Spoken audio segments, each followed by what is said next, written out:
Tuve el honor de tener una reunión con el congresista demócrata que representa a el estado de la cuarta región del estado de Nevada, más específico acá en Las Vegas. Se llama Steven Horsford. Hablamos en el restaurante Tío Simón sobre pues los problemas que están teniendo los venezolanos actualmente, sobre todo después de lo de sucedido el 3 de enero. Así que aquí les va. We wanted to meet somewhere that is safe for the community and where we can talk openly about the challenges facing Venezuelan families. We know that there's a lot of questions and a lot of concerns, and we wanted to be able to have this conversation. We know that recent developments in Venezuela, including U.S. military actions and the ongoing political instability, have created real concerns for families both here and who are back home. And I know many of you are worried about the safety of your loved ones, the access that they may have or not have to resources, and what the future holds. And so I wanted an opportunity while I was here in the district to hear from you so that I could take that back to Washington, D.C. next week when I return.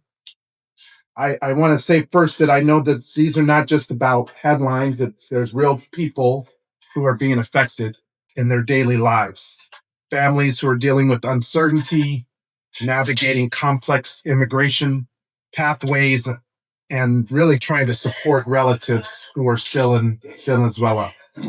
So my goal today is simple. It's to listen to your experiences, to understand what some of the challenges are, and to make sure that you know that my office is available and that we're here to serve you and your family members with whatever federal and local resources that we can find.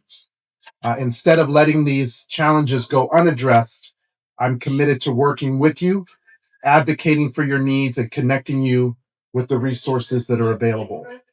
So I've spent my career, my public service career, both in Congress, in the state Senate, running the Culinary Training Academy for 10 years, helping families, helping working people, helping our immigrant community. I'm a son of an immigrant mother who came to the United States when she was 12. So I understand some of these challenges myself, and I understand it for the community and the people that I'm honored to serve. So today I want to hear directly from you. How are these recent events affecting you and your families?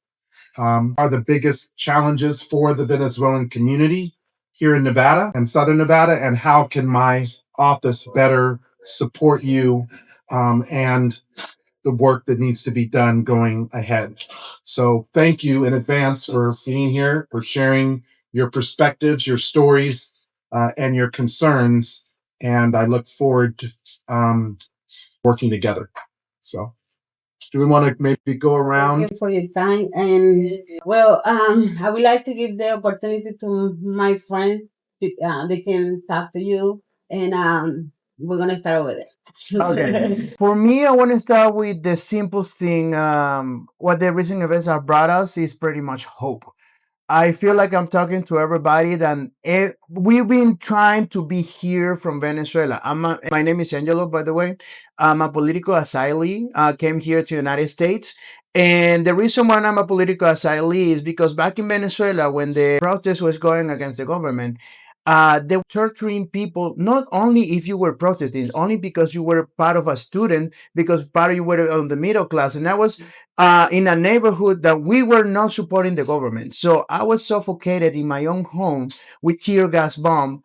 And, just to put in a little bit of background. So going back to what just happened right now into the recent events, it brought me so much hope that actually United States took action and put into what is going. We know that still the regime is still in power.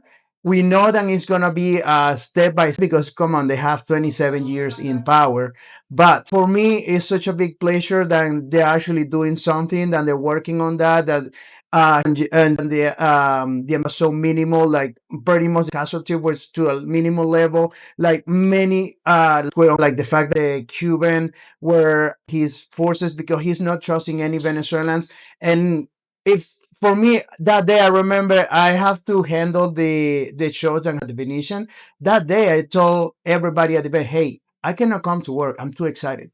I have to be, I'm too happy. I'm not in my mental right to be working. I have to be with my Venezuelan, with my people celebrating the fact that the freedom is coming. I finally gonna be able to go back to my country. It's something that I never expected. I thought it was gonna be like those Cuban people, who exile and you just have to see your own country from the pictures. Thank you. Thank you. Well, first of all, thank you for your time. Thank you for coming and your interest of our Venezuelan community. My name is Sara. I'm a student. And well, I feel happy to be here. And have the opportunity to continue my student. In Venezuela, we didn't have forward to a future because we didn't have the resources. So I really appreciate what we have here in the and well, also one of the concerns I have as a young immigrant is the having something secure, like, am I safe? Those are the questions we usually ask ourselves. Are we safe? Is my family safe? Is it worth it for me to continue my studies? Am I gonna waste my time if they send me to my country? So those are questions that for many young Venezuelans in this country um represent a big. So that would be, I would love to have an answer, because we really want to contribute to this country. We feel safe. We feel like we can grow here as a person, as families. So that would be great for us. What are you studying? Well, I was for languages at first, but I work at a laboratory, and they convinced to go to biology now. So I'm in that. Yeah. Yeah. Science. Yes. This is my second semester. I mean, sorry, my third semester. Thank you. My name is Neidide Lopez.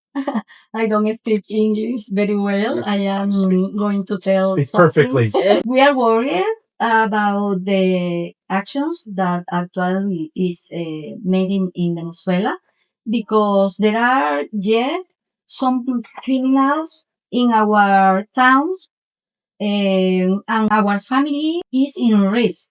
No, we are worried because here we are making short time of our life, no? But we are identified with the country. We are included in the life study, like here. We need this transition for the Venezuelan in Venezuela as here. Right. Yes. Some people maybe want to stay here for a long time with the opportunity for return for this country, Right. no? Or for maintain here, depending the conditions that the United States can be established, Right. no? So, thank you for the How much- opportunity. For those who are willing to share and or, offer kind of how I think it's about 3,000 Venezuelans Yeah. here.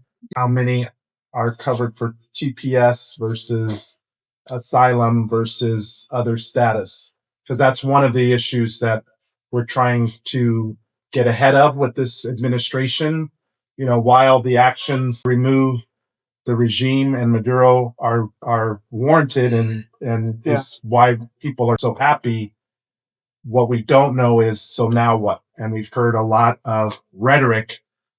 Now people can go back, and does that mean the protections that they have here are not in place?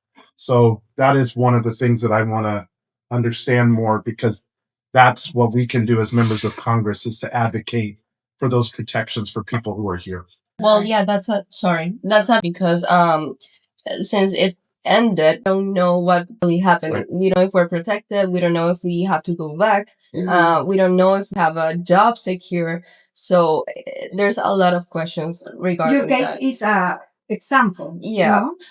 My my dad's asylum, and I haven't got my approbation since 2021, and so we went for the TPS. It expired. So what now? What do I do?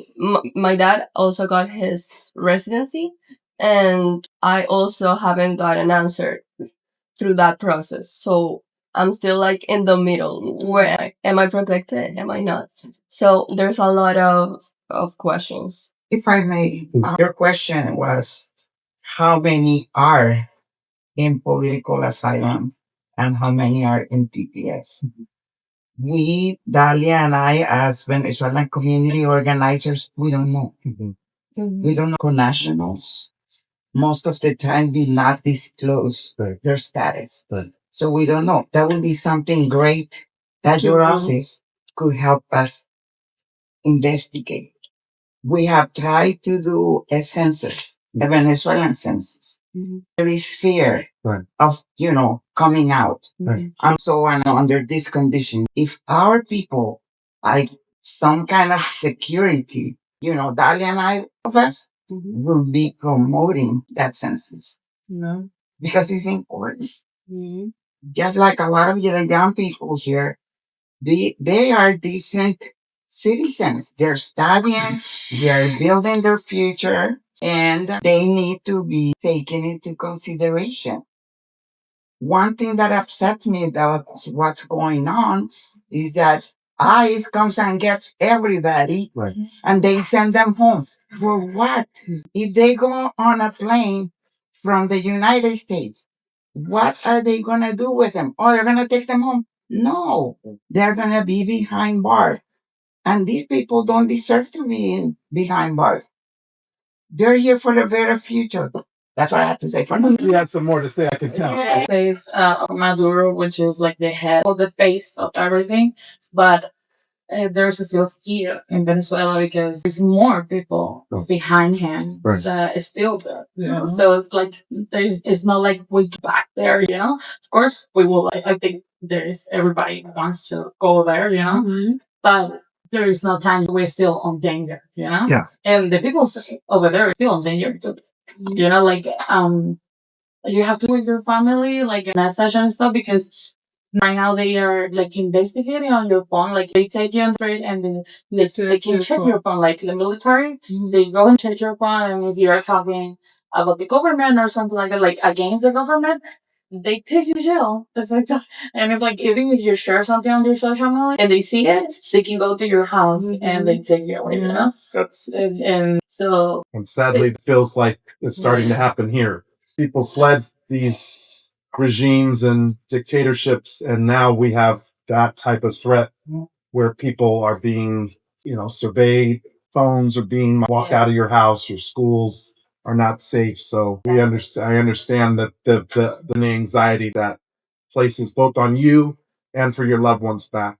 My name is Sophia, and I have almost like 10 years here, and which because the government's like following my persecution for my mom. So I feel like if we happen to go back to Venezuela with the regime that's still there, my mom for sure will go to jail, or they will disappear her, like they say. Like they will like you don't know where your loved ones are, And like Sarah was saying, it's like concerning to us that we study something. I went to school for, and it's like, of course, if I go back to Venezuela, I'm not gonna be able to use it over there, It's the same as the university in Venezuela for software engineering. I didn't finish it because I came here, but it's still like if I will have finished, I won't be able to use it here. So it's like kind of like you're like into everything, Yeah, no, I totally. What you're saying, it goes because, like you were saying, Maduro is but not only the face, everybody feels like he's the puppeter. Like he's being controlled for, the whole. Pretty much, yeah, you got the face right now, but we need the whole transition. Otherwise, people cannot go. Like hearing from relatives and on social media, like they're going and like, oh, we're gonna take out the thing on their phone. So it's step one is done. Now you have to be taking those away. Like she's saying, if they stop you, because I've been on those, they pretty much they take everybody out on the bus and then they ask for your phone. What is your password? If a relative from United States send you a meme, boom, going to jail. So for the people who's like on political asylum, like you're me, pretty much cannot go back now. Even if I got my password and everything ready, I'm like, it's 100% now. It's not. And for the people on the TPS, I recommend just look on the numbers of Venezuelans who are brought here in the US. I don't know the numbers on my mind, but I know that Venezuelans have the highest amount of people with jobs. Pretty much like 98% of people who came with a TPS on the first 6 months, they were getting jobs and paying right away taxes and, supporting to the economy. Compare that to any other nationalities, we Venezuelans are on top. So meaning that we are bringing people of high quality as long as we get they have to get the papers and everything, because all the couldn't got with all the papers or illegally count for those, because they are trying to survive without on the system. There's 1.2 million Venezuelans. It's the ninth largest Hispanic group and as you said, contribute greatly to our community, whether it's in the businesses, students, and that uncertainty right now, both with those who are under TPS or asylum with administration, we're not getting the answers to be able to tell you, and to just cancel TPS for entire countries is just unacceptable. It creates a lot of anxiety, but it also really unsettles potentially the risk of 1.2 million people in the United States. Yeah. No. So that is where I am really concerned. We have fought very hard to extend TPS over both Republican and Democratic administrations. I don't care who's in the White House, certain protections should be in place for the workers and for the people who are in our community. So that's one of the things that I'm going to go back and continue to fight for, and trying to learn more who is, falls under what category, because that's important, because we might provide relief group, but then not another. And we need to be working to help everybody that we can. Yeah, no, and Our concern too. Well, my concern is about immigration. I think all Venezuela is from El Tren de Aragua. People. And for Sophia's mom, she's an attorney, and she's working in Amazon. We professional people.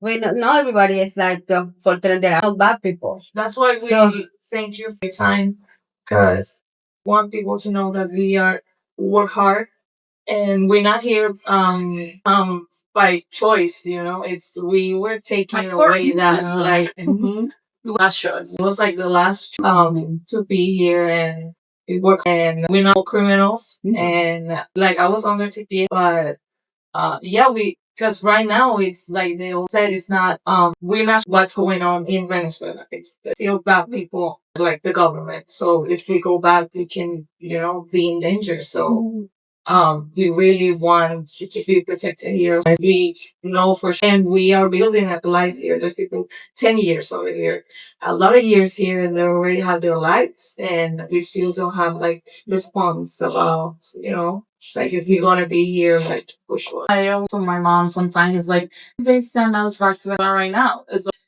I've been here most of my adulthood. Like I came here with 19 years, and I'll be 29 this year, so pretty much like I became an adult here, So it's like, I don't know to be an adult here. So I will learn, because of course I love my country and I will give my life for my country. But it's like, it is worth it, So right now, it's not the time for us to go back. And that's why it doesn't make sense to take the protection, like versus TPS, from us, because there is still for us, So like, it doesn't make sense to take it out. Very happy they do, but this is like example. It's a snake. They take the head, so they leave the tail. So it's not safe right now to go to Venezuela. We raised this, so we had a classified briefing with Trump administration officials. I can't talk about what was in the classified briefing, but one of the questions we did ask. So yeah, you got Maduro, but what about everybody else? Exactly. And they identified these people. You went in, you did this operation. Why weren't there efforts to? And what is we're concerned about is what is the long-term plan? And this cannot be about an intervention for oil. Yes. because that's what it's clearly turning into. On one end, it's about taking over Venezuelan oil assets, not protecting the people of Venezuela. And if you in and get one part of the regime, but you have all these other people who they themselves identified are part of the regime, but you didn't get them, then what is that plan? Because they're still there. Yeah. So I can tell you, we were not pleased with the outcome of that question and their response. And that's something that, again, we'll continue to push for more. Yeah, but like I was telling you, it have to be a step by step because no oil company is gonna trust Venezuela if that system is there. Right. So in order for them, let's put it on the example. The current administration, they have their economic interest, but in order to their economic interest, they have actually Venezuela because nobody will trust on that regime to control their company in that system. They probably have an to set in place, and probably that they don't want to talk about it. But if I was a oil company, I would not trust to put any money over there because one thing is true: Venezuela oil is super thick. It's super hard to get. You need especially refineries. Yes, it's pretty much like yeah, it's like the worst quality of, but we have the most. So refineries in Venezuela, they pretty much exploded when the government took over there. So right now we need help from United States. I mean, Venezuela needs help from United States to refine that oil.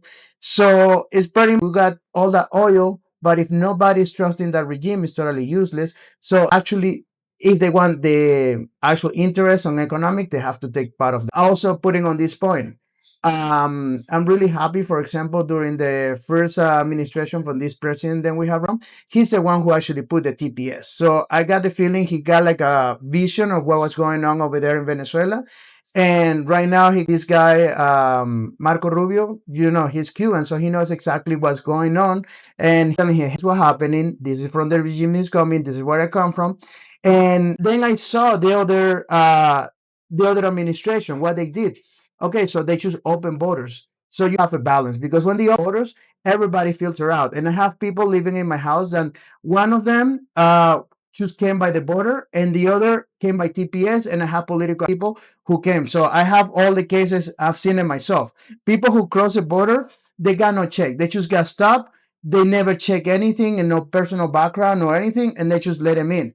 People who came by the TPS, they did a whole investigation and like, hey, who's supporting you? What is the money you're getting? So I feel like you have to be a balance, like not like open border policies and let them in all of them because then we're talking the Tren de Aragua and all the bad people also giving us bad reputation, and then that will move the administration into different places. We have to be like, hey, who's have criminal records? Why is the criminal records like, oh, it's because you protest against the government or the government didn't like you, or because you were on deal drug trafficking, killing, or something else. So I feel like you have to be a balance on what is the reason that you're coming.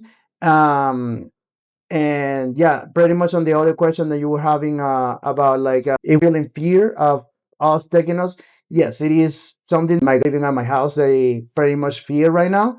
But still, the situation is still going on, and I feel like we can still prove that hey, yeah, this is the reason why I cannot go back. So two things. One is I don't get too focused on the oil part of this because that's not my. I wanna focus on the people and the last point you made. So with the ICE activities that are happening in local communities, including our own, what is the sense in the community? What are people having to do? If you've lost your TPS, how are you treating that? If you have asylum, how are you treating that? Understand that because that's another area that we're working on is to try to put some conditions on how ICE is operating in local communities, including our own. And the only way one of the ways that we can do that is one of the issues that we have to settle by the end of January. So what's happening in the community, the Venezuelan community here, or the larger community whole around and your concerns with ICE? We have like a lot of information about if we're under the asylum, we don't any like process. Any process, that's what they say, and that's what they keep. Like, yeah. On So their own, say, That's what we hear, and we read like comments people about it and say, no, they deport me. But I wonder this. I have my work permission, like, and it's really sometimes there's some comments that we don't know, but we see the videos, we see everything. So But it also happened in my cousin's. He got like a mechanical shop, and his mechanical, he got deported right on the spot. And I was working over there. They were Venezuelans with political asylum, but when the ICE agents they came and like, hey, we're looking for this guy. They knew exactly that everybody there had a political, but we just coming for this guy. And when the guy called, no, it's because they captured me at the next day right there in Guatemala, a different country. They captured me right away. No, it's because 20 years ago I got the charge with murder with a knife and primary weapon, and that I never presented to court or anything. So like if they're on that way, it's a good thing. But if they're not targeting people who got like an open case and it's something that is not being solved, like it just happened on the shop. Hey, we know everybody here haven't be scared, nice, but we're going for this guy, and the guy is like, okay, so he's turned himself in without doing anything, and the next day he was calling, the guys are like, they got me back, and he was just trying to back. But I feel like tell you everything has to be a balance. Just focus on the criminals, and that because That was there's a lot. what they said. They say What they said, and you know, I don't support the actions happening now. I agree that we communities and especially safe from criminals, regardless of where you come from. Yeah. But when you're targeting schools and churches and grocery stores, yeah, your example is how it should be, and I'm not saying that doesn't happen. If it's also creating fear in places where it's not supposed to, that also has to be addressed. And that is where we're seeing increased incidents where they're not focusing on the criminals. They're focusing on families and workers and business owners. And the fact that there's not transparency, people they're just disappeared. That is of great concern. I've been to the ICE rump. I've met with detainees who have been picked up. Some of them have talked about their background and why they were picked up. They're legitimately there, and some of them I have questions about. Okay. So that's part of what I really want to get at, because that's where we want everyone who has to be here should know they have protections, and that the community at large feels safe, because otherwise all of us are living in fear. yeah. And that is not what we want. Yes, ma'am. Question. So we are concerned about Sarah. She's a student. I have the same concern because I have kids in the school too, going to university. And they're going to be fine because we have our paper right here. So I don't have a problem with that.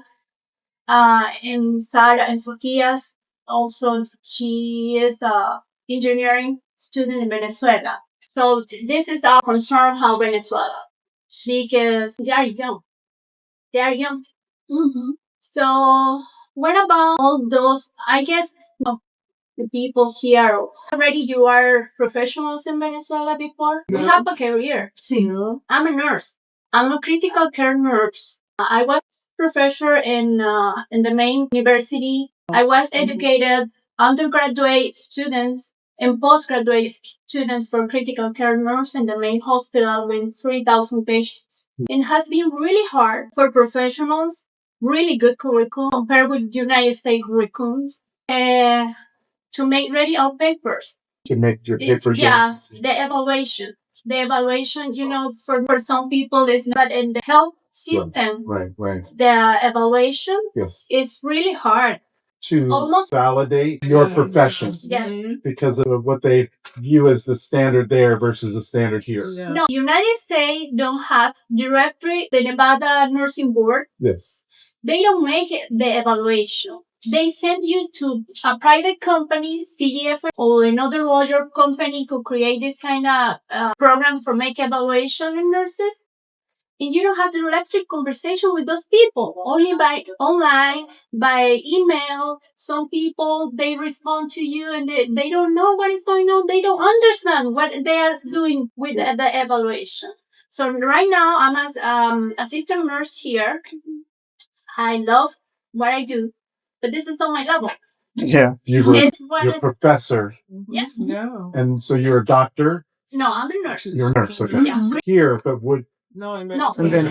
So I received education for 5 years for the bachelor degree with credits, unit credits for become professional. Yeah. And 2 more years for become critical care nurse. Here you do 3 months, become a critical care nurse. So just for the time you can compare. Right. So what is how the government, how you, because thank you for listening us, how you can help our professionals here? Well, first, thank you for being a nurse. We need more nurses. Yes. We're short 4,000 nurses in Nevada, statewide. Mhm. And there's a huge shortage of critical care and specialty nurses, and it affects all of our healthcare. So we need more nurses, we need more teachers, we need more people who want to go into public service everywhere. Two things. One, I understand what you're saying, whereas there's not like the value in the evaluation. I don't know who's evaluating it, so I have to learn more about who those companies are and what you have to submit. Has been the main company for making evaluation, just international nurses. They are terrible. Terrible. In Nevada, only 3 options. Miami, there is like a brand new agreement, maybe 2 years, but they coming with the same culture for CGFS. So it's hard to. And another one is in California, and they don't make evaluation for Cuba or Venezuela. Yeah. The same happened with the engineer career. Probably many professions have the same problem, not just the reciprocity, but just the access to the records, and then in a format that is able to translate into the level of achievement that would have been acquired here. Yeah. And then, so there, for example, my wife, she can't even determine what are the additional classes she needs to take because there's no one to evaluate where she actually stands at the moment. And I'm sure that's a lot of professions. It's going to be exactly the same problem. Because as this gentleman said, there's a lot of people come here highly educated and they start from zero. And they can't make the contribution that they would actually like to make, not only for their family, but for the country. I mean, as you said, we're short of nurses. And she has a stack of credentials this high. And she can't be a nurse. That doesn't work. I'm going to have you work with my staff on the companies because I have to do some investigation. This is Appreciate that. Yeah. My God. But what's great is you have a lived experience and expertise that would really help. You have an asset and we should use it and learn from it. You know, I have 3 college-age kids, 2 kids that are in college and one have transferred. These systems don't work to begin with. Oh, yeah. And I can only imagine how hard it is for someone coming internationally. I have another question. Just for me, it's really hard to pronunciate this. What is the convention? Oh, the Hague. The Hague Convention. Do you know this because you're a lawyer, right? I'm not a You know about that convention? Yes. Okay. United States, Venezuela, and several countries, we are in this convention. Yes. If I take my papers and I move to Spain, I'd be able to be nurse there. They treat them differently Unless than they do term. Venezuela. And I don't know why. They're discriminating. We don't They're discriminating why? because they judge where you're from, not who you are or what you know. And that needs to be what about that addressed. convention? Why we don't fight for This this is the convention? point, no? Because the knowledge that the people have is important contribution for this country. Yeah. This is important area is the health, is neurologic, no? I have 30 years of manager administration, the career. In Venezuela, I only coming here about 2 years ago because always I think that my country was improved and made again that one day it was, no? The situations get bad. I was working in the last time 6 days on the week. I only earned 100, no? I was working like 18 hours daily. It was crazy because the economy was down. The inflation very high. It's no for nobody a good salary for has a good Background. life quality, no? Arriving here, like this case, we don't find somebody that can guide us for look how we can improve the country, contribute. I have respond for that. Uh-huh. It's because Venezuela before don't have the need to buy out. We have this trouble that we have. Okay, I have a visa in the past. Yeah, this will be In before. Ecuador. I was working in Ecuador. I have a visa. The employer said, come in, help me to improve my company. I go there for 6 months, but I stayed 2 years and a half and then said, no. I return to my country because I like my family. My father and my mother are immigrants in Venezuela. They are Portuguese. They have there 60 years working in a little store, family business, see? But when we see that the opportunities are finally Good. blocked, I have to come in here. They come in here before because I said, you are young, go see, expand your work. But I tried there. I was here about 2 years. I received my permission for work on November. But I don't know if I am here in coming eyes. We are always worried about this. We are worried because if we have knowledge, we have to make a contribution with the country. We want to be useful for this country that is giving us the opportunity for stay here. Yeah. We are grateful about Many this. people from Venezuela. But I'm so sorry. the way correct we need because the people, the Venezuelan people is not only criminals. We are persons with profession, with Like everybody. trayectoria. Sí, They make a profession. bill and they say the people who came to United States with permission, Yeah. almost 80% they have higher education. And this is the when advanced the United States can take to us. Because we are really prepared for working in our position. Mhm. We're really good at what we do and for what we study there. So in this way, we can apply for a ED2, but it's so expensive. And if we are here, it's because we don't have the resources, no? How much is that? 14 years. How much is that? $14. See, it's expensive for a family that have Sarah, but have another boy. See, different, but I think that all the Venezuelan in general are good persons in a sense. This is why if I support personal opinion, I support that we need to clean it up the whole country, taking what I don't know. Yeah, maybe it's gonna sound weird, but I prefer this administration right now. He helped the what another communities and organizations did. Yeah. And I hope that everybody support to finish the whole thing and clean it up. Right now, it's so complicated to explain. It's wild, it's different how we are doing the organization outside, how we're gonna run the country from outside because look like we are going through this kind of thing between in this transition. If my country getting free 100%, I'm going back. I'm going back. Yeah. And I don't know, Venezuela is really so different. I Central America and they are happy to be here and I'm happy too again. You know what he did in the first time that he went to Venezuela, he said, I'm gonna make investments. I said, you're crazy. And he said, no, I'm gonna make investments here. Mm-hmm. We're gonna be here in the future. And he gave me more hope. And I said, I'm gonna continue to follow the direction for be free. And this is one thing that I say. I love Big Fire America.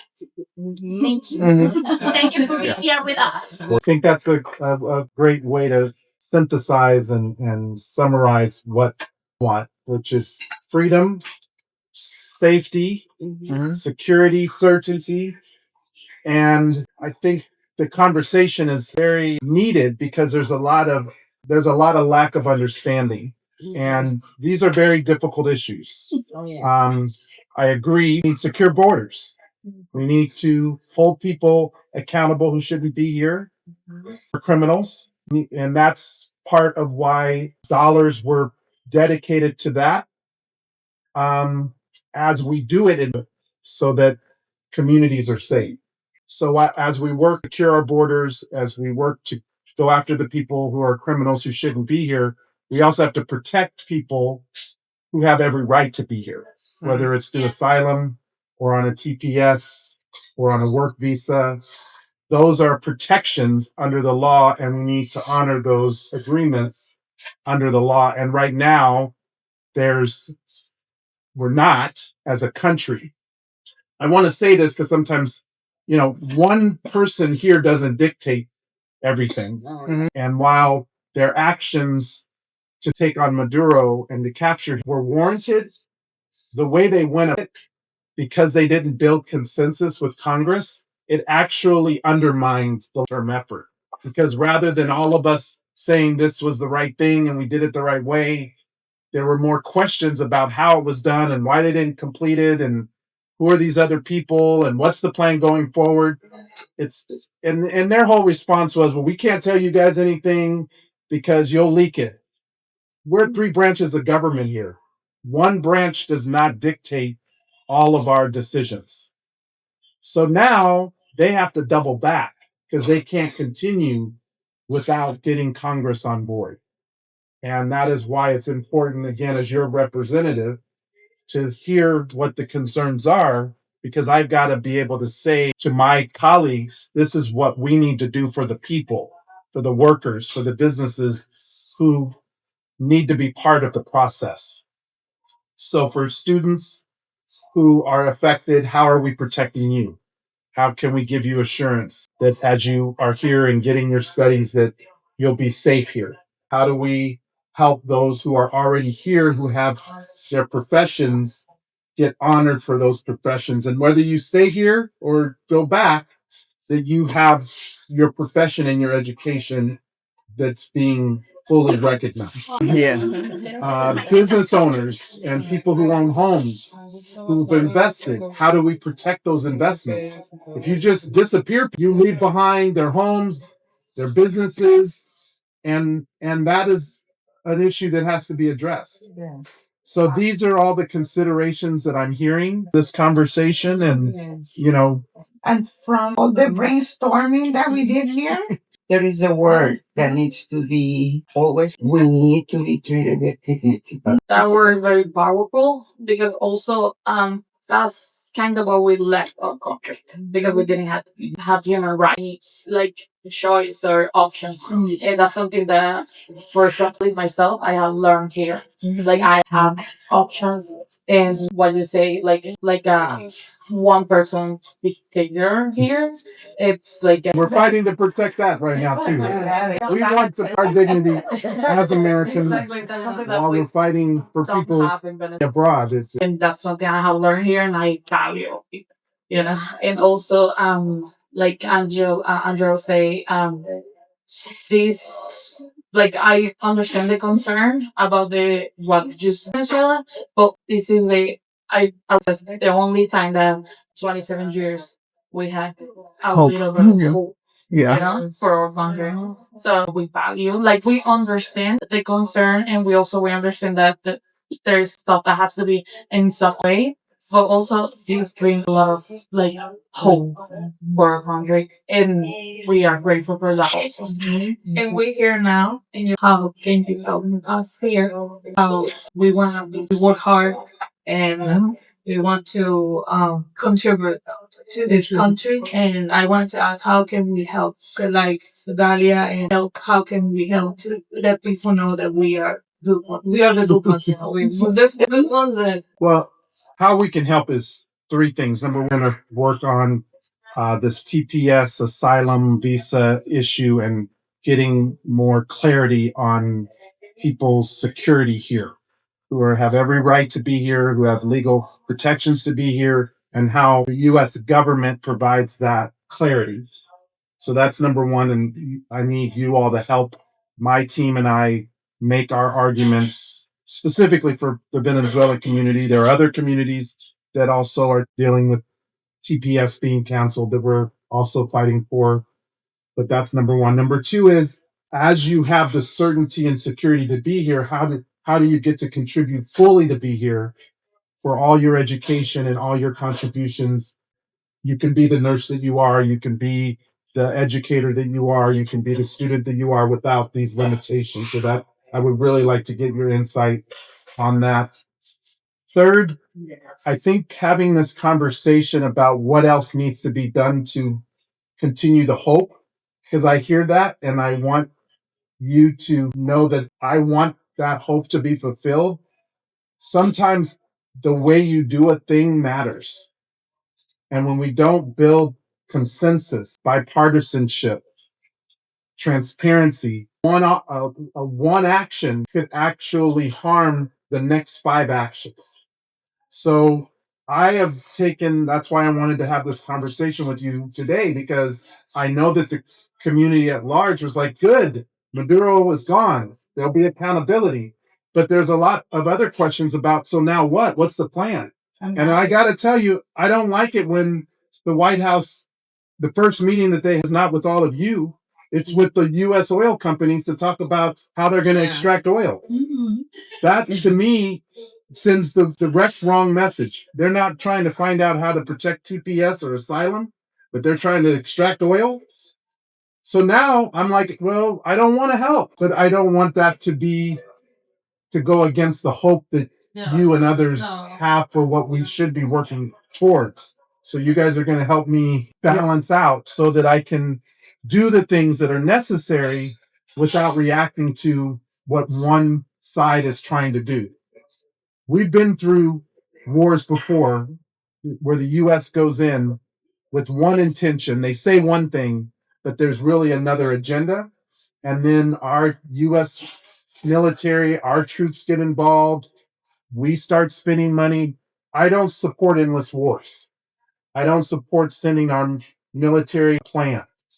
I don't support doing it for special interest around oil or the military complex. So that is where we just have to come up with, why are we doing what we're doing and who are we doing it for? And you all have given me great insight into, again, why we're fighting and who we're fighting for. It's people like you, not the big oil companies. And I don't mind them being investors or partners in development, but the people of Venezuela should be a part of that. Yeah, no, but I have to say, because I have here in this country, I have been for 25 years. Wow. I'm so blessed to be here.